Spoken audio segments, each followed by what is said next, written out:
She walked into a convenience store at 11:47 p.m. on a Tuesday night in October 2019. The security camera caught her buying a bottle of water and a pack of gum. She smiled at the cashier, said thank you, and then Sarah Mitchell walked out that door and vanished into the Virginia night. But here's what the police didn't tell the public for 3 years. That wasn't the last time she was seen. And what happened next will make you question everything you think you know about missing persons cases. Welcome back to Untold Cold Cases Files. I'm your host, and today we're diving into a disappearance that destroyed 2 families, divided a small town, and left more questions than answers. This is the case that keeps me awake at night.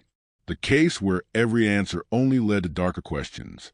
Sarah Mitchell was 28 years old when she disappeared from Harrisonburg, Virginia, a quiet college town nestled in the Shenandoah Valley, population 53,000, where James Madison University students filled the coffee shops, where Friday nights meant high school football, and where everyone knew everyone. The kind of place where people still waved to strangers and left their doors unlocked. Nothing bad was supposed to happen in Harrisonburg. Sarah was a kindergarten teacher at Waterman Elementary School on Chicago Avenue. She'd worked there for 6 years, ever since graduating from JMU with a degree in early childhood education. The kind of teacher kids ran to hug in the morning.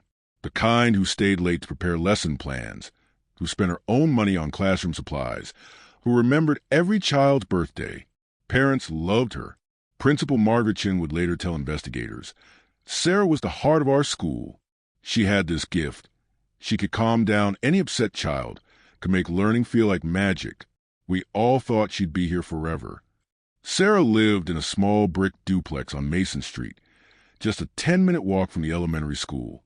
She drove a silver 2015 Honda Civic with a Teachers Change the World bumper sticker. She had a golden retriever named Murphy, a rescue she'd adopted 3 years earlier, who waited for her every day at the front window, tail wagging the moment her car pulled into the driveway. Her life had a routine. Coffee at Pale Fire Coffee Roasters every Saturday morning. Grocery shopping at Kroger on Sunday afternoons. Hiking the trails at Shenandoah National Park on long weekends. Dinner with her younger sister Emily every other Thursday at Jack Brown's Beer and Burger Joint downtown.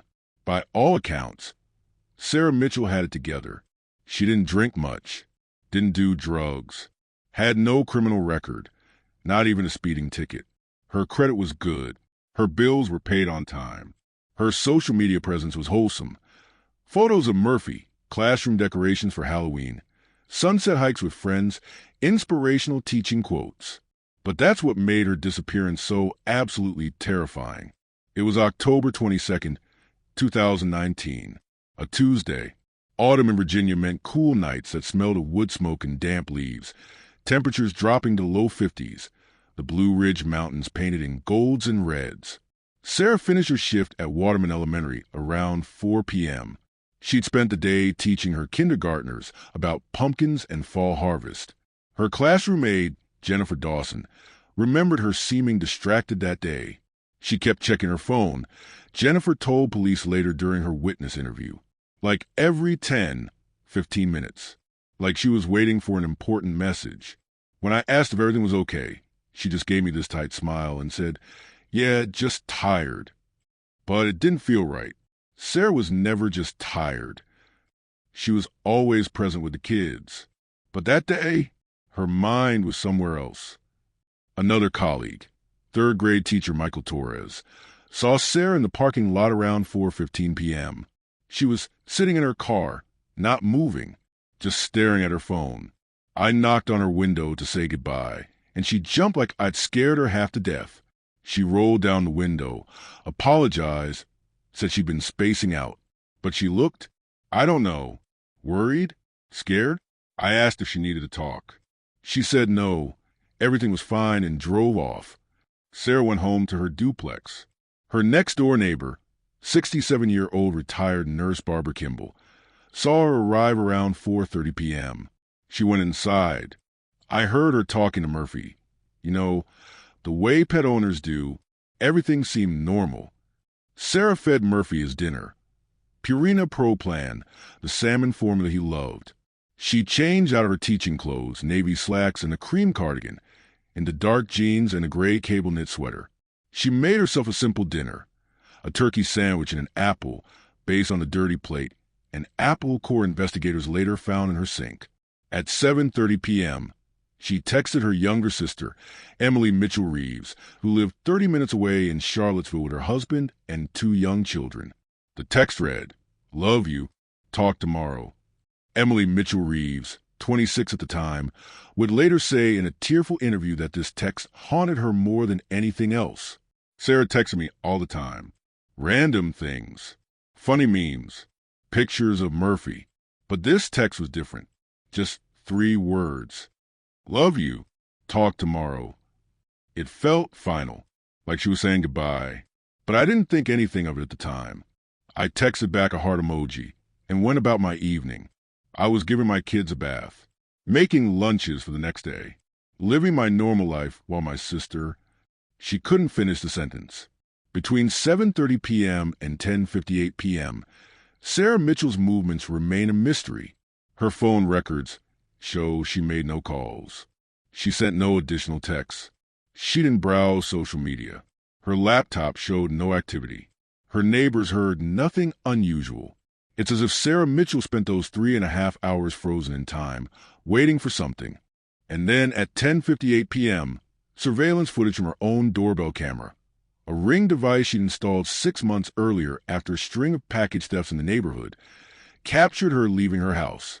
The footage shows Sarah exiting her front door, carrying a dark blue North Face backpack. She's wearing the same gray sweater and jeans from earlier. She pauses on her front porch, turns around and looks back at her door. Once, twice, 3 times, like she's memorizing it or saying goodbye to it. She walks to her Honda Civic parked in the driveway, opens the driver's door, gets in, and then she just sits there. For exactly 9 minutes and 42 seconds, Sarah Mitchell sits in her car, hands gripping the steering wheel, headlights off, engine off. Her head is bowed.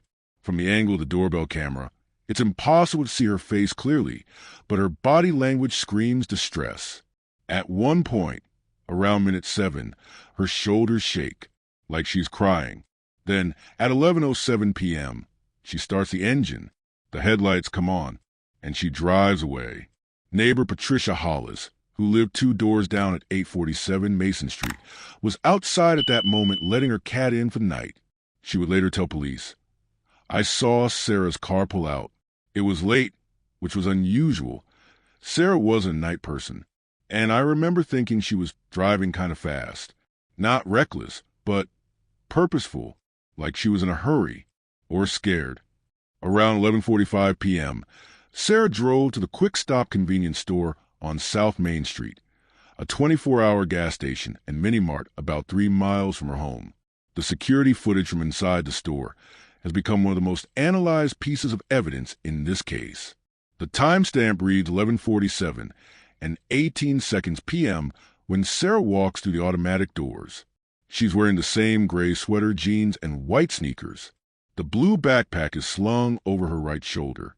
She walks to the refrigerated section, grabs a bottle of Dasani water, then moves to the candy aisle where she picks up a pack of Trident Spearmint gum. The store clerk on duty that night was Tyler Brennan, 19 years old, a freshman at James Madison University studying business, working the graveyard shift to pay for textbooks. Tyler was interviewed extensively by police. She seemed normal, Tyler said in his statement.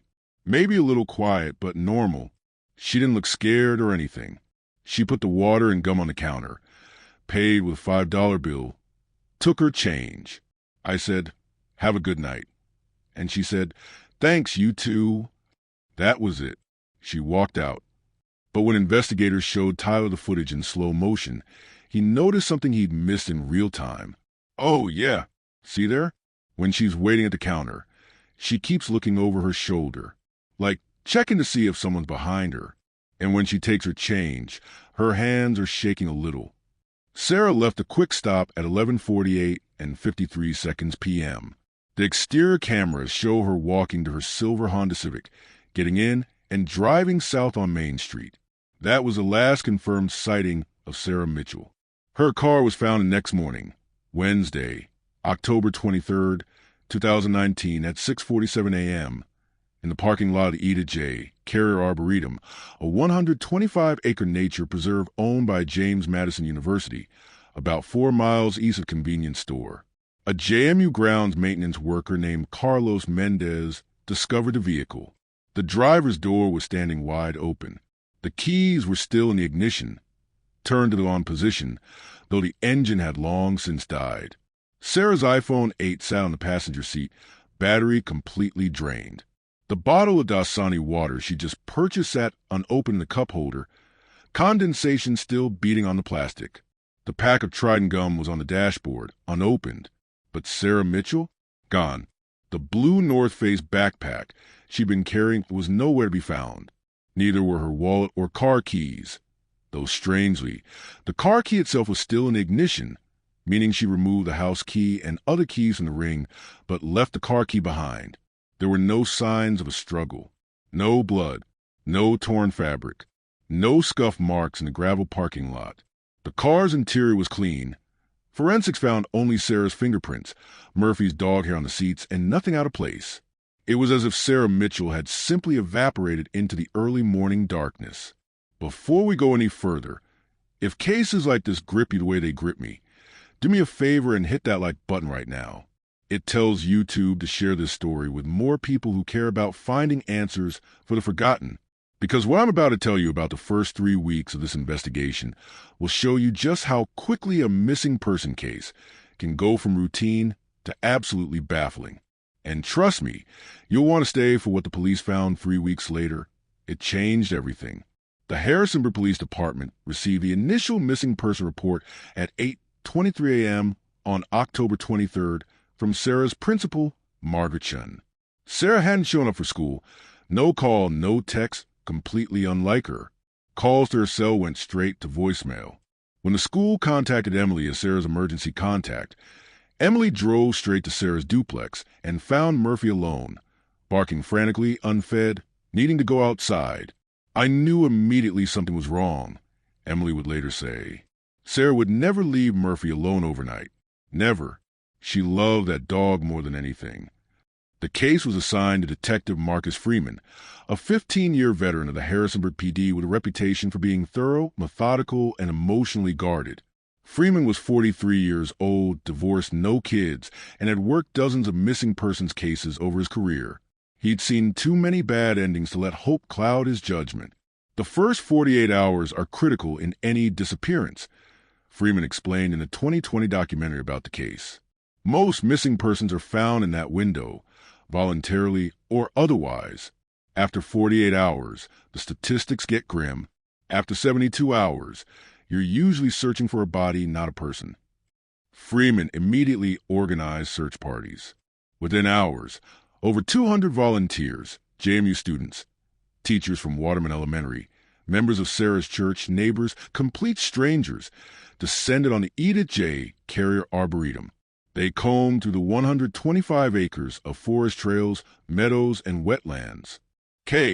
9 units from the Virginia State Police were brought in. Bloodhounds tracked Sarah's scent from her abandoned car to the edge of the parking lot, about 50 feet toward the tree line, and then nothing. The scent just stopped. It's like she walked 50 feet and then vanished into thin air, the K-9 handler reported, or got into another vehicle.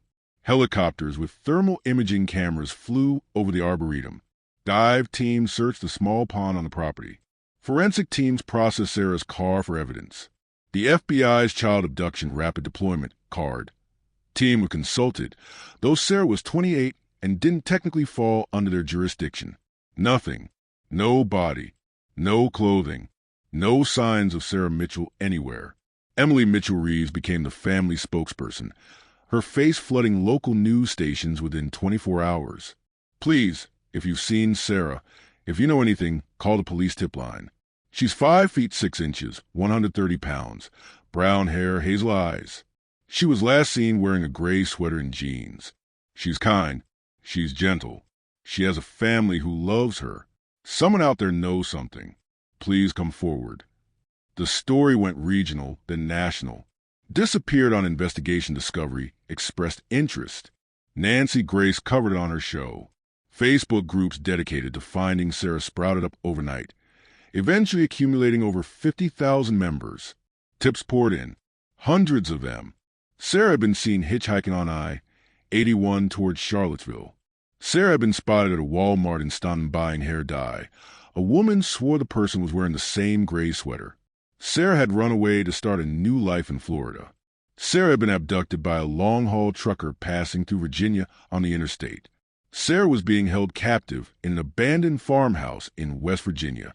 Detective Freeman and his team chased down every single lead. Every single one was a dead end. Freeman dug deep into Sarah's life, looking for anything that could explain her disappearance. He interviewed over 60 people, friends, colleagues, ex-boyfriends, family members, acquaintances, neighbors, her veterinarian, her dentist, her hairstylist at Main Street Salon. Everyone said the same thing. Sarah was normal, stable, happy, no enemies, no drama, no secrets. Her bank record showed completely normal spending patterns. $42.67 at Kroger on October 20th, $15.50 at Pale Fire Coffee on October 19th, $8.23 at a Sheetz gas station on October 18th. No large withdrawals, no suspicious transactions, no cash advances. Her savings account had $4,200 in it, untouched. Her social media was sparse and wholesome. Instagram posts about Murphy, classroom decorations, motivational quotes for teachers. Facebook updates about school fundraisers and weekend hikes. No concerning messages in her DMs. No secret accounts. No dating app profiles. No hidden online life. Her apartment was clean, bills paid, fridge stocked, laundry folded. Nothing missing except the clothes she'd been wearing and that blue backpack. Her passport was in her bedside drawer. Her laptop was on her kitchen table, password protected but containing nothing unusual when forensics finally unlocked it. Just lesson plans, teacher websites, Netflix history, online shopping for classroom supplies. She was clean, Freeman said in a later interview. Almost too clean, like she was living a perfectly normal, well-adjusted life, which made her disappearance even more inexplicable. But then, 3 weeks into the investigation, Freeman received a phone call that cracked the case wide open. The neighbor who saw too much. On November 12, 2019, exactly 3 weeks after Sarah vanished, a woman named Patricia Hollis called the police tip line. She was a neighbor who'd seen Sarah driving away that night, the one who'd already given a brief statement. But now, Patricia said she remembered something else. I didn't think it was important at the time, Patricia told Detective Freeman when he arrived at her home on Mason Street. But it's been eating at me. I keep thinking about it, and I think you need to know. Patricia was 61 years old, a retired administrative assistant who lived alone with her orange tabby cat, Mango. She was a widow. Her husband had died of cancer 5 years earlier, and she spent most of her time tending to her garden and watching the neighborhood from her front porch. Around 11 p.m. on that Tuesday night, October 22nd, I was letting Mango out on the front porch one last time before bed. That's when I saw Sarah leave her house. She was carrying a backpack. Dark blue, I think. She walked to her car, got in, and just sat there for a long time. 10 minutes, maybe more. I kept watching because it seemed strange. It was cold that night, and her car wasn't running. No headlights. Just sitting there in the dark. Freeman asked what happened next. She finally started the car and drove away. Fast. Not reckless, but faster than normal for a residential street. But here's what I didn't mention before. Patricia paused, wringing her hands. About 20 minutes earlier, maybe 10:40 p.m., I was in my living room watching TV, and I saw headlights pull up across the street. I looked out my window. It was a dark-colored SUV, black or dark blue. I couldn't tell in the streetlight. It parked maybe 3 houses down from Sarah's place, just sitting there with the engine running. I thought maybe it was someone waiting to pick someone up, but it stayed there for 15, 20 minutes. And then, right around the time Sarah left her house, that SUV drove away too. It went in the same direction Sarah went. Freeman's pulse quickened. Did you see the driver? License plate? Make and model? Patricia shook her head. Too dark. Too far away. I'm sorry. I didn't think it was connected until now. But what if someone was watching her house? What if someone was waiting for her to leave? Freeman pulled Sarah's doorbell camera footage again, this time reviewing the full hour before she left. And there it was. At 10:38 p.m., headlights briefly illuminate the edge of Sarah's driveway as a vehicle slowly drives past her house. The Ring camera's resolution wasn't good enough to capture the license plate, but the vehicle's profile matched an SUV. Someone had been watching Sarah's house that night, and that someone might have followed her when she left. Freeman ran the footage through enhancement software. The best the techs could determine was that the SUV was likely a Ford Explorer or Chevrolet Tahoe, dark-colored, probably 2015-2018 model year. They ran DMV records for the Harrisonburg area. 732 vehicles, matching that description, were registered in Rockingham County alone. It would take months to track down every owner. And even then, there was no proof the SUV had anything to do with Sarah's disappearance. Maybe it was a coincidence. Maybe it was someone lost, checking their GPS. Maybe it was nothing. But Freeman's instincts told him it was something. The encrypted messages. While Freeman chased down the SUV lead, the FBI's digital forensics team was working on Sarah's iPhone. The phone had been locked, requiring a warrant and Apple's cooperation to access. It took 6 weeks to fully unlock and extract all data. In mid-December 2019, the forensic analyst assigned to the case, Special Agent Jennifer Kwan, called Freeman with urgent news. "Detective, you need to see this." Kwan had been combing through Sarah's deleted files, app data, and encrypted messaging history. Buried in the depths of Sarah's phone was an app called Cypher, a messaging service marketed toward people who value privacy. Messages auto-deleted after 24 hours, and the app used end-to-end encryption that even law enforcement struggled to crack. But nothing is ever truly deleted. The FBI's tools recovered fragments of conversations, partial messages, timestamps, metadata. It wasn't complete, but it was enough. Sarah had been in contact with someone using the username Watcher_12. The recovered messages, pieced together from various dates in September and October 2019, painted a chilling picture. September 14th, 2019, 11:43 p.m. Watcher_12. I know what you did. September 18th, 2019, 10:22 p.m. Sarah. Who is this? How did you get this number? Watcher_12. You can't run from this. You can't hide from what you did. September 22nd, 2019, 9:15 p.m. Sarah. I don't know what you want from me. Watcher_12. You know exactly what I want. Acknowledgement, accountability, justice. September 29, 2019, 11:50 p.m. Sarah. Please stop messaging me. I'm going to call the police. Watcher_12. Go ahead. Call them. Tell them what you did. Or should I tell them for you? October 5th, 2019, 10:37 p.m. Sarah. What do you want from me? Money? An apology? I'll do whatever you want. Just please leave me alone. Watcher_12. It's too late for apologies. Do you think sorry brings people back? October 12th, 2019, 11:11 p.m. Sarah.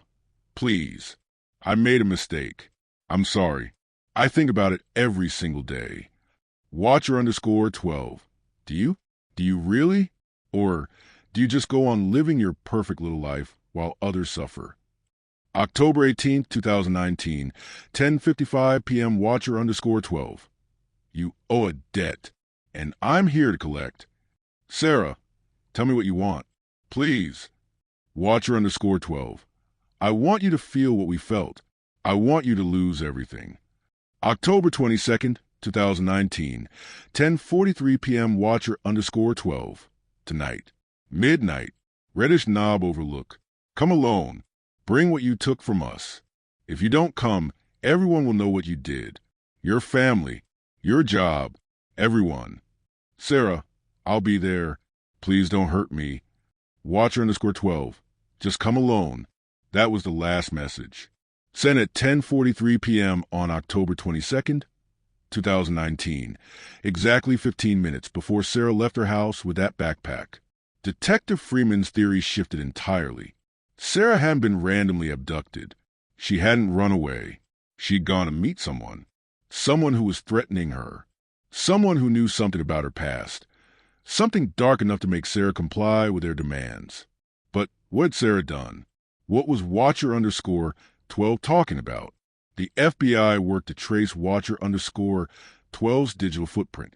The account had been created on September 10th, 2019, just 4 days before the first message to Sarah. It used a burner email address registered through a VPN that routed through servers in Romania, Germany, and South Korea. The IP addresses were scrambled. The payment for the Cypher app subscription was made with a prepaid Visa gift card purchased with cash at a CVS in Richmond, Virginia, 120 miles away, and the surveillance footage from that store had already been deleted per their 30-day retention policy. Whoever Watcher_12 was, they knew how to cover their tracks. The investigation exploded in a new direction. Detectives began peeling back layers of Sarah's life, searching for anything, any event, any mistake, any secret that would explain why someone wanted to destroy her. And what they found shocked everyone who thought they knew Sarah Mitchell. If you're not already subscribed to Untold Cold Cases Files, now's the time. Hit that subscribe button and turn on the notification bell, because I cover cases like this every single week. Cases that deserve answers, cases the media forgot about, cases that still have families searching for the truth. I'm about to reveal what Sarah did that made someone want to destroy her life. And when you hear it, you'll understand why this story has haunted me since I first discovered it. What happened in 2017 changed everything. In 2017, 2 years before her disappearance, Sarah Mitchell had been involved in a car accident that killed a man. It happened on the night of June 3rd, 2017. Sarah had driven to Richmond, Virginia, to attend the wedding of her college roommate, Jessica Palmer. It was a beautiful outdoor ceremony at Lewis Ginter Botanical Garden, followed by a reception at the John Marshall Hotel downtown. Sarah stayed late, dancing, laughing, celebrating her friend's happiness. She had exactly 2 glasses of champagne over 6 hours, well within legal limits. Around 11:30 p.m., Sarah left Richmond to drive back to Harrisonburg. It was a 120-mile drive, mostly on Route 33 through the dark, winding roads of rural Virginia. It was raining, not heavily, but enough to make the road slick, the yellow lines blurry in the darkness. Sarah was exhausted. She'd worked a full day teaching before driving to Richmond. She'd been on her feet for hours at the wedding, but she was only 30 minutes from home. She thought she could make it. At 12:47 a.m., Sarah's Honda Civic was traveling westbound on Route 33 near the town of Elkton, Virginia. She approached a sharp curve known locally as Devil's Bend, a 90-degree turn that had been the site of multiple accidents over the years. Sarah lost control. Maybe she was going too fast. Maybe she looked at her phone for a split second. Maybe the rain made the road more slippery than she realized. Maybe she was more tired than she thought. Whatever the reason, Sarah's car skidded across the center line into the eastbound lane. Another car was coming from the opposite direction. The collision was head-on, metal crushing metal, glass shattering, the sound echoing through the dark Virginia night. The other driver was a man named Christopher James Hayes. He was 41 years old, a high school history teacher at Elkton High School, a father to a husband, a Little League baseball coach, a man who loved Bruce Springsteen and collected vintage vinyl records and made terrible dad jokes that made his kids groan. Christopher Hayes was driving home from his sister's birthday party in Harrisonburg. He was a careful driver. He'd had nothing to drink. He was wearing his seatbelt. He'd done everything right. But the force of the impact killed him instantly. Sarah Mitchell survived with concussion, 3 cracked ribs, and lacerations on her face and arms. When the paramedics pulled her from her crumpled Honda, she was screaming, "Is he okay? Please tell me he's okay." Virginia State Police investigated the accident. They tested Sarah's blood alcohol level, 0%. No drugs in her system. They examined the skid marks, the point of impact, the weather conditions, the road conditions. Their conclusion: tragic accident. Rainy conditions, sharp curve, driver exhaustion, no malicious intent, no reckless driving, just a terrible, heartbreaking accident. The Commonwealth Attorney's Office reviewed the case and declined to press charges. They determined that while Sarah had crossed the center line, there was no evidence of criminal negligence. It was simply an accident, the kind that happens on rural Virginia roads every year. But that didn't bring Christopher Hayes back to life. Christopher left behind a widow, Angela Marie Hayes, 39, a dental hygienist, and 2 children. Dylan Hayes, who was 14 years old at the time, a freshman at Elkton High, where his father had taught, and Mia Hayes, 10 years old, a 5th grader who just won first place in her school science fair with a project about photosynthesis that her dad had helped her build. The Hayes family was destroyed. Angela Hayes released a statement 2 weeks after the accident, read by her attorney at a press conference. "My husband Christopher was the love of my life and the best father our children could have asked for. His death has left a hole in our hearts that will never be filled. We want to express that we do not believe Ms. Mitchell intended to harm anyone. We acknowledge this was ruled an accident. We have chosen to forgive her, as we believe Chris would have wanted us to. We ask for privacy as we grieve." Sarah Mitchell tried to reach out to Angela multiple times. She wrote letters. She tried to visit the Hayes home. Angela refused all contact, except for one brief phone call, approximately 1 year after the accident. In that call, according to police reports, Angela told Sarah, "I forgive you because I have to, for my own peace. But I never want to see you or hear from you again. You took my husband. You took my children's father. Accident or not, he's gone because of you. Please respect my family and stay away from us." Sarah complied. She never contacted the Hayes family again, but the guilt consumed her. Friends noticed a change immediately. Rachel and Gwen, Sarah's closest friends since college, saw it firsthand. After the accident, Sarah was never the same. She stopped going out. She stopped dating. She'd been seeing this guy casually, but she broke it off. She threw herself into teaching like it was the only thing that mattered. She started volunteering at the animal shelter on weekends, working with the kids at church, doing anything that felt like, I don't know, atonement. She told me once, "I don't deserve to be happy. I killed someone." I tried to tell her it was an accident, that she couldn't punish herself forever, but she wouldn't listen. Sarah started seeing a therapist, Dr. Linda Pearson, a licensed clinical psychologist in Harrisonburg. Dr. Pearson couldn't disclose details due to patient confidentiality, but she confirmed to police that Sarah had been her patient from August 2017 until May 2019, focusing on trauma, guilt, and grief. Sarah also found an online support group for people dealing with guilt after causing accidental deaths, traffic accidents, medical errors, workplace incidents, accidental shootings. It was called the Absolution Project, a private forum where people could share their experiences anonymously, support each other, and try to find a way to live with what they'd done. Sarah joined in September 2017 under the username Teachers_91.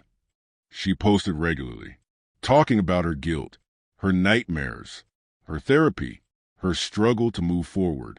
The forum's members were supportive, understanding. They'd all lived through similar traumas. They all carried the weight of having accidentally taken a life. By 2019, Sarah seemed to be healing. She was laughing again, smiling more, taking Murphy on longer hikes, planning a summer road trip to Colorado with her sister Emily. She'd finally, slowly, started to forgive herself. And then in September 2019, someone using the username Watcher_12 joined the Absolution Project. And that person became obsessed with Sarah Mitchell. Detective Freeman drove to Elkton, Virginia on December 20th, 2019, to interview the Hayes family. It was a conversation that would reshape the entire investigation. Elkton was a small town about 30 miles from Harrisonburg, population 2,800, the kind of place where everybody knew the Hayes family tragedy. Freeman knocked on the door of a modest 2-story colonial house on Maple Drive. Angela Hayes answered. She was a thin woman with dark circles under her eyes, graying brown hair pulled into a ponytail, wearing hospital scrubs from her shift at the dental office. I was wondering when you'd show up, Angela said quietly. Come in. The house was neat, but cold. Family photos on the mantel. Christopher and Angela on their wedding day. The kids when they were younger.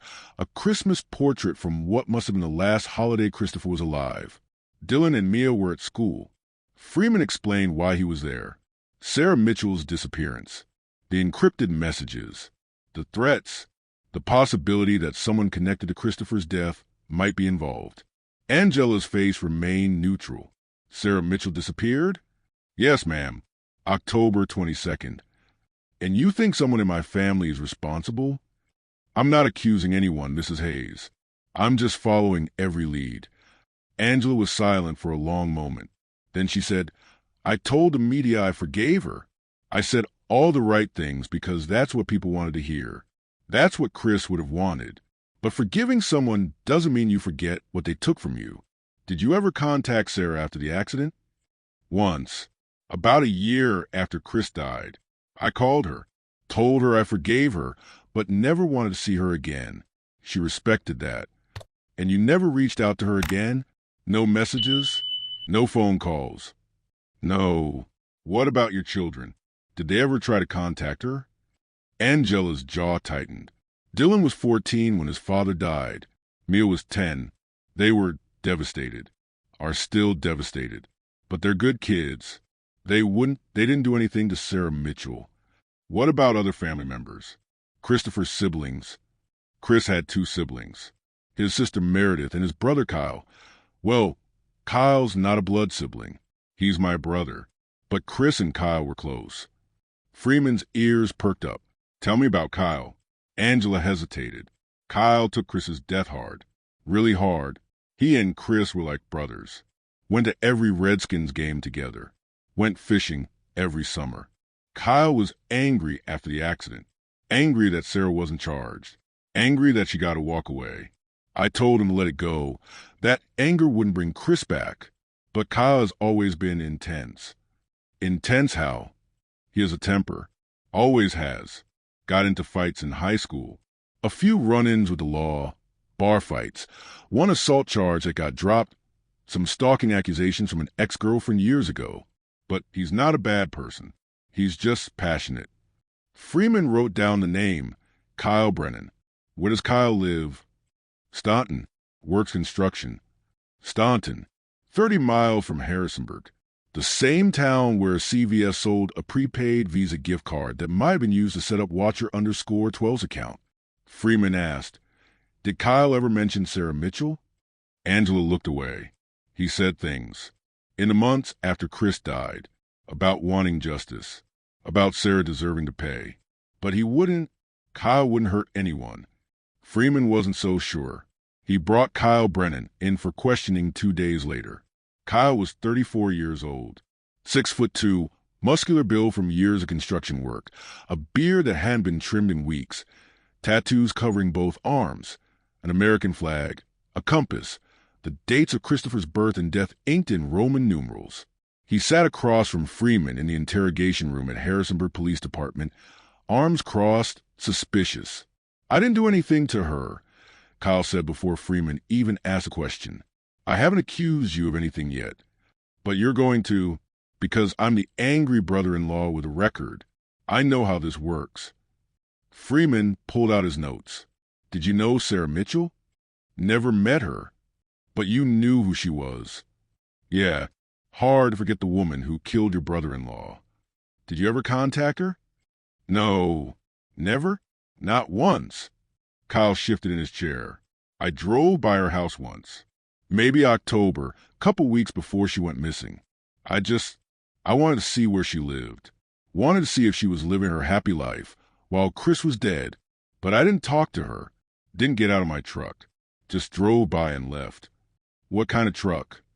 2016 Chevy Silverado. Black. Not an SUV. But Freeman noted it anyway. Did you send Sarah messages? Threatening messages? No. Have you ever heard of an app called Cypher? No. What is it? Freeman studied Kyle's face. He seemed genuinely confused. Not nervous. Not defensive. Just confused. Where were you on the night of October 22nd? Working late. We're building a new development outside Staunton. I was there until 11 p.m., then went home. My girlfriend can confirm.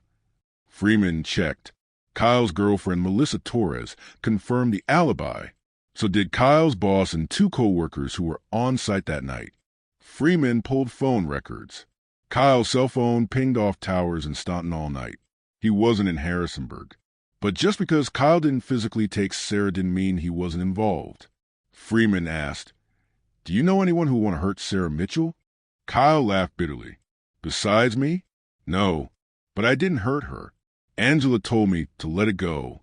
So I let it go." Freeman left the interrogation unconvinced, but without enough evidence to hold Kyle. The phone records placed him 30 miles away. The alibi held up. There was no physical evidence connecting him to Sarah's disappearance. Still, Kyle Brennan remained a person of interest. Pause the video for just a second. Based on everything you've heard, the encrypted messages, the accident that killed Christopher Hayes, Kyle's anger and history of violence, him showing up at Sarah's house just days before she vanished. What's your theory? Drop it in the comments right now, because I want to know what you're thinking. Is Kyle guilty, or is something much bigger and darker going on here? Comment below, and then keep watching, because what I'm about to tell you will either prove you right or completely shatter your theory. And I mean completely. For months, the investigation stalled. Kyle Brennan lawyered up and refused to answer any more questions without his attorney present. Detectives couldn't trace Watcher_12's messages back to any specific person. The SUV that Patricia Hollis saw was never identified. Out of 732 matching vehicles, none had owners with connections to Sarah or the Hayes family. The blue North Face backpack Sarah had been carrying was never found. Searches of Reddish Knob, the location Watcher_12 had mentioned in the final message, turned up nothing. Reddish Knob was a popular scenic overlook in the George Washington National Forest, about 35 miles west of Harrisonburg. Teams combed the area. Nothing. By spring 2020, the media moved on to other stories. The COVID-19 pandemic dominated headlines. Sarah Mitchell became just another name in the National Missing Persons Database, case number MP19VA 8847. Emily Mitchell Reeves refused to give up. She did interview after interview. She plastered missing posters across Virginia. She hired a private investigator, a former FBI agent named Robert Tanner, who specialized in cold cases. She started a podcast called Finding Sarah, where she shared updates, investigated leads, and kept her sister's name alive. Murphy, Sarah's golden retriever, stayed with Emily. The dog stopped waiting by the window after a few months. But sometimes, Emily said, Murphy would still perk up when he heard a car door close outside, like he thought maybe, just maybe, Sarah was finally coming home. Detective Freeman worked other cases, but Sarah's file stayed on his desk. He couldn't let it go. Something about those encrypted messages haunted him. The precision, the planning, the cruelty. Whoever Watcher_12 was, Freeman said in a 2021 interview, they didn't just want Sarah dead. They wanted her to suffer. They wanted her to feel hunted. That's personal. That's revenge. But whose revenge? Christopher's widow, Angela Hayes, had an alibi for the night Sarah disappeared. She was home with her kids, confirmed by Dylan and Mia and by security camera footage from their Ring doorbell showing she never left the house. Kyle Brennan's alibi held up. Christopher's sister Meredith? Freeman looked into her next. But there was a problem. Meredith Carver, Christopher's younger sister, had been estranged from the Hayes family for years. Angela mentioned her only briefly during the initial interview, saying they weren't close, that Meredith had moved away after some family drama years ago. Angela didn't even have Meredith's current phone number or address. Freeman tried to track Meredith down. DMV records showed she lived in Richmond until 2016, then moved out of state. Her trail went cold. Without concrete evidence or new leads, the investigation ground to a halt. Sarah Mitchell's case went cold. And then in August 2022, nearly 3 years after Sarah vanished, a woman walked into the FBI field office in Richmond, Virginia. It was a Tuesday afternoon. The woman approached the front desk, pale and trembling, and said, "I have information about the Sarah Mitchell disappearance, and you need to hear it right now." Her name was Lillian Marie Cross. She was 52 years old, a former librarian from Fredericksburg, Virginia, divorced, lived alone with 3 cats. She looked terrified. The FBI agent on duty brought her to an interview room and called Detective Freeman. Freeman drove the 120 miles from Harrisonburg to Richmond in record time. "Why are you coming forward now?" Freeman asked Lillian once they were seated, a tape recorder running. "Because I finally feel safe," Lillian said, her voice shaking. "Because Watcher_12 stopped messaging me 6 months ago. Because I think they're gone. And because Sarah Mitchell deserves justice." Freeman leaned forward. "How do you know about Watcher_12? And Lillian told a story that no one saw coming. Lillian explained that in 2017, she'd been driving home from work when she ran a red light. She'd been distracted, changing the radio station, and T-boned another car. The other driver, an 82-year-old man named Harold Chun, died from his injuries 3 days later. "I was charged with vehicular manslaughter," Lillian said, tears streaming down her face. "I served 6 months in jail. When I got out, I couldn't live with myself. I couldn't sleep, couldn't eat. I thought about suicide every single day." A therapist recommended she join an online support group for people dealing with guilt after causing accidental deaths. That's how Lillian found the Absolution Project. "It saved my life," Lillian said, talking to other people who understood, who didn't judge me, who knew what it was like to live with that guilt. The forum was private, hosted on a secure server, accessible only by invitation. Members used anonymous usernames. They shared their stories, their struggles, their progress. Sarah Mitchell had been a member.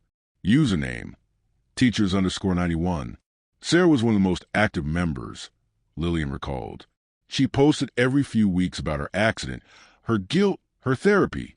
She was kind to everyone, always offered support, always said things like, "We made terrible mistakes, but we're not terrible people. We deserve to heal too." In September 2019, a new member joined the forum. Username, Watcher_12. At first, Watcher_12 seemed supportive. Lillian continued. They posted about losing someone in an accident, about the pain of losing a loved one, about struggling to forgive. But then they started targeting Sarah. Watcher_12 would respond to Sarah's post with comments like, "Do you think your therapy makes it okay? Do you think your guilt is equal to what you took? You still get to wake up every morning." They don't. Sarah tried to respond with empathy. Lillian said. She tried to explain that she wasn't minimizing what she'd done, that she thought about the accident every day. But Watcher_12 wouldn't let it go. Then Watcher_12 started sending Sarah private messages outside the forum. "Sarah told me about it," Lillian said. She was scared. Watcher_12 knew details about her life that she'd never posted on the forum. Her real name, where she lived, where she worked. Watcher_12 had somehow figured out who she was and had been watching her. Lillian advised Sarah to block Watcher_12, to leave the forum, to go to the police. But Sarah didn't. She felt like she deserved it, Lillian said, sobbing now. She felt like she deserved to be punished. She said, "Maybe Watcher_12 is right. Maybe I don't deserve to move on." Lillian watched as Sarah's posts on the Absolution Project became less frequent, more anxious, more desperate. And then in October 2019, Sarah stopped posting altogether. "I tried to message her on the forum," Lillian said. "No response. I got worried. And then, a few weeks later, I saw the news. Sarah Mitchell was missing. And I knew Watcher_12 had done something to her. Why didn't you come forward sooner?" Freeman asked. "Because I was terrified," Lillian admitted. Watcher_12 knew who Sarah was in real life. What if they knew who I was too? What if I was next? I deleted my account. I left the forum. I tried to forget about it. But I couldn't. The guilt was eating me alive. So I'm here now. I'm telling you everything." Freeman asked a critical question. Do you know who Watcher_12 is?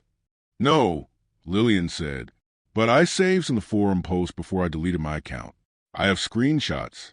Maybe you can trace them. She handed Freeman a USB drive. The FBI's cybercrimes unit worked around the clock analyzing the data on Lillian's USB drive. They traced the Absolution Project server. They found digital fingerprints that Watcher_12 had left behind, small mistakes in the VPN routing, a slip in encryption, a single unmasked IP address from one login session in July 2019. The IP address traced to an apartment complex in Staunton, Virginia. 1247 Greenview Terrace, Apartment 3B. The name on the lease, Meredith Lynn Carver. Freeman's heart raced.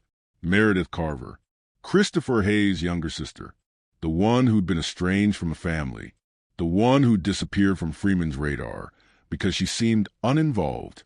Freeman pulled Meredith's background.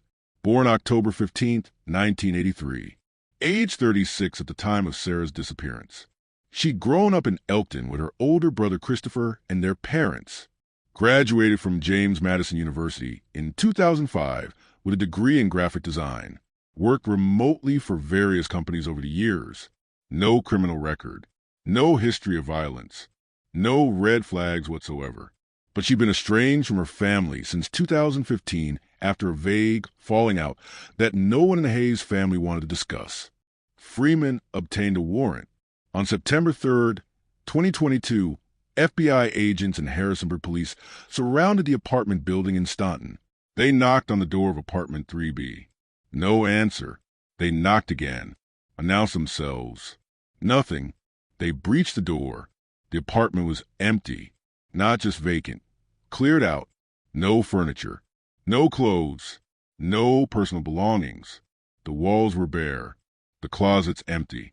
The kitchen cabinets contained nothing but dust. It looked like no one had lived there in months. But in the kitchen, on the counter, sitting in the middle of an otherwise completely empty space, was a single item, a journal, black leather bound, about 200 pages. On the cover, written in silver Sharpie, for Detective Freeman. Freeman, wearing latex gloves, picked up the journal and opened it. And what he read changed everything he thought he knew about this case. Listen, if this case is gripping you right now, I need you to share this video. Share it with someone who loves true crime. Share it on your social media. Share it with someone who cares about unsolved mysteries. Because cases like Sarah's only get solved when enough people know about them, when enough people refuse to let them be forgotten. And what I'm about to read from Meredith Carver's journal is going to make your blood run cold. This is where everything you thought about this case gets flipped completely upside down. Don't click away. Don't scroll to another video. Stay with me, because you need to hear this. The journal was dated. The first entry was from November 2018, almost a full year before Sarah disappeared. November 4th, 2018. It's been 17 months since Chris died. 17 months since that woman took him from us. And Angela forgave her. Forgave her. Said that's what Chris would have wanted. That forgiveness would set us free. But I'm not free. I wake up every morning and Chris is still dead. I go to family dinners and his chair is empty. I watch Dylan play baseball and his father isn't in the stands. And she gets to live, gets to teach, gets to smile, gets to have a future. Angela doesn't understand. Kyle is angry, but his anger is loud and useless. He yells, punches walls, makes threats he'll never follow through on. My anger is different. My anger is patient. My anger is cold. And I've decided Sarah Mitchell will pay. Freeman's hands trembled as he turned the pages. Entry after entry detailed Meredith's descent into obsession. She'd spent months researching Sarah, learning her routine, her schedule, where she shopped, where she ate, who her friends were. Meredith had even created fake social media accounts to follow Sarah online, to watch her life from a distance. March 12, 2019. I found her today. I mean, I've known where she lived for months. But today I saw her in person for the first time. I was parked across the street from her school. She came out at 4:15 p.m., carrying a bag full of papers to grade. She was smiling, laughing with another teacher, like she didn't have a care in the world. I wanted to scream at her. I wanted to get out of my car and make her look at me, but I didn't, because I'm patient, because I have a plan. July 20th, 2019. I found the Absolution Project. It's a forum for people like her, people who've killed someone and want to feel better about it, people who want absolution they don't deserve. Sarah is a member. Username teachers_91. She posts about her guilt and her healing journey. It makes me sick. I joined today. Username watcher_12. I'm going to make her understand that she doesn't get to heal. She doesn't get to move on. September 10th, 2019. I've been messaging Sarah on the forum for weeks. At first I pretended to sympathize, but now I'm done pretending. I want her to know that someone is watching. Someone knows what she did. Someone won't let her forget. She's scared. Good. She should be. October 15th, 2019, Meredith's 36th birthday. It's time. I've planned this for almost a year. I know her routine. I know her weaknesses. I know she's drowning in guilt. Guilt I've been feeding. Guilt I've been amplifying. Guilt that will make her do exactly what I want. On Tuesday night, October 22nd, I'm going to send her one final message. I'm going to tell her to meet me at Reddish Knob at midnight, to come alone, to bring whatever she thinks will make amends. And she'll come, because guilt makes people stupid, because she thinks she deserves to be punished. And I'm going to punish her. The final entry was dated October 22nd, 2019, the night Sarah disappeared. October 22nd, 2019. Tonight, Sarah comes to me. She doesn't know it, but this is where it ends. She'll meet me at the Overlook. She'll see my face, Christopher's face and mine. We looked alike. Chris and I, same eyes, same smile. She'll recognize the resemblance, and she'll understand. She'll disappear, and no one will ever know the truth. She'll be a ghost, just like Chris. She wanted absolution, she'll get oblivion. After that, the pages were blank. 50 more blank pages, as if Meredith had planned to write more, but never did. Freeman immediately issued a nationwide bolo. Be on the lookout for Meredith Lynn Carver. Her photo was circulated to every law enforcement agency in the country. The FBI added her to their most wanted list. But Meredith was gone. No credit card activity since October 2019. No phone records. Her cell phone had been disconnected in October 2019. No bank activity. No social media presence. No employment records. No rental applications. No utility bills in her name. Meredith Carver had vanished as completely as Sarah Mitchell. Where the case stands today, as of November 2025, neither Sarah Mitchell nor Meredith Carver has been found. Kyle Brennan was officially cleared of any involvement once Meredith's journal was discovered. He released a statement through his attorney. I had no knowledge of what my sister-in-law was planning. I'm horrified by what she did. My thoughts are with Sarah Mitchell's family. Angela Hayes released a statement saying she had no knowledge of Meredith's actions. I am devastated and horrified by what my sister-in-law did. Meredith and I have been estranged for years due to unrelated family issues. I had no idea she was capable of this. My heart breaks for Sarah's family. This was never what Christopher would have wanted. Never. The unrelated family issues that caused estrangement? Angela later quietly revealed that in 2015, Meredith had been hospitalized for a mental health crisis. Severe depression after a breakup, possible paranoid ideation.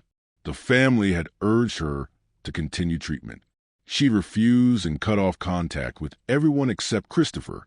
And when Christopher died in 2017, Meredith lost the only family member she was still speaking to. Emily Mitchell Reeves continues to search for her sister. She still runs a podcast, Finding Sarah. She still investigates leads. She refuses to believe her sister is dead. Until someone proves to me that Sarah is gone, Emily said in a 2024 interview, I'm going to keep looking. I'm going to keep her name alive. Because she's my sister. And I'm not giving up. Detective Marcus Freeman, retired from the Harrisonburg Police Department in July 2023. In his final interview with a local news station, he said, "I believe Meredith Carver killed Sarah Mitchell. The journal, the messages, the planning. It all points to premeditated murder.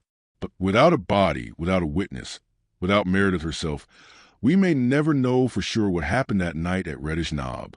And that's the part that keeps me up at night.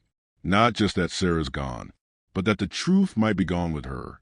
But then, in March 2024, nearly 5 years after Sarah's disappearance, a hiker in the mountains of West Virginia made a discovery that reignited the case. Jennifer Park, a 29-year-old outdoor enthusiast from Charleston, West Virginia, was hiking a remote section of the Appalachian Trail near Spruce Knob, about 60 miles west of where Sarah was last seen. Jennifer ventured off-trail to take photos of a waterfall when she found something caught on a tree branch, a torn piece of fabric, gray, wool, weathered by years of exposure to rain, snow, and sun. Jennifer reported it to local authorities. DNA testing confirmed it was from the gray sweater Sarah Mitchell had been wearing the night she disappeared. But there was something else on that fabric. Blood. Old blood, degraded but still testable. 2 different DNA profiles. One matched Sarah Mitchell. The other matched Meredith Carver, which means whatever happened that night in October 2019, at some point, both women were injured, both women bled, and neither woman has been seen since. The questions that haunt U.S. Did Meredith Carver kill Sarah Mitchell? The evidence suggests yes, but without a body, it's impossible to prove. Did Sarah fight back? The blood evidence suggests a struggle. Maybe Sarah wasn't the helpless victim Meredith thought she'd be. Did they kill each other? Is it possible both women died that night in the mountains, their bodies hidden somewhere in the vast wilderness of Virginia and West Virginia? Or is it possible, however unlikely, that both women survived, that Sarah escaped, that Meredith fled, that they're both out there somewhere, living under new names, hiding from a past that won't let them go? And the most haunting question of all, if Meredith wanted Sarah to vanish and be forgotten, why did she leave that journal behind? Why did she leave clues? The driver's license near Reddish Knob, the journal with Freeman's name on it, a trail that led investigators directly to her. Was it guilt? Did Meredith want to be caught? Was it arrogance? Did she think she'd get away with it and wanted to document her perfect crime? Or was someone else involved? Someone who found Meredith's journal and wanted the truth to come out? The FBI continues to investigate. Emily continues to search. Sarah's case file remains open. And somewhere out there, in the mountains, in the forests, in the places where secrets hide, the truth is waiting. Sarah Mitchell's case is a reminder that guilt can imprison us, that forgiveness doesn't always heal, that obsession can transform grief into something monstrous. It's a reminder that sometimes the people we think we know are carrying secrets we can't imagine, that revenge doesn't bring back what was lost, that pain only creates more pain, and that sometimes the scariest part of mystery isn't the disappearance. It's the possibility that the answers are out there, and we're just not ready to hear them. Sarah deserves to be found. Christopher deserves to be remembered. And the truth, whatever it is, deserves to be told. If this case affected you the way it affected me, I need 3 things from you right now. First, leave a comment with your final theory. What do you think really happened that night on Reddish Knob? Did Meredith kill Sarah and disappear? Did they kill each other? Is there a third person we're missing? Did Sarah escape? I want to hear every theory you have. The comments section is where we figure this out together.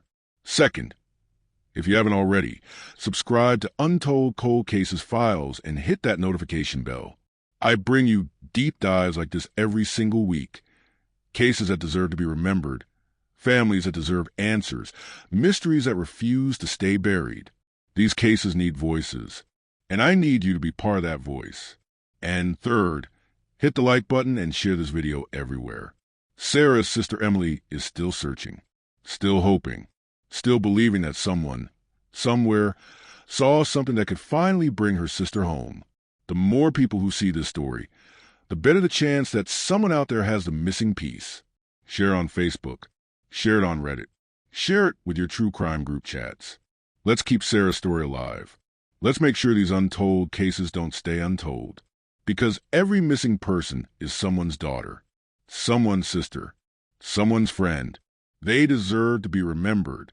They deserve justice. And they deserve to come home.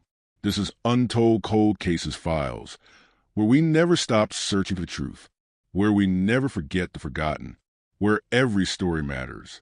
I'll see you in the next investigation. And until then, stay curious, stay compassionate, and never stop asking questions. This case isn't over. Not until Sarah Mitchell is found.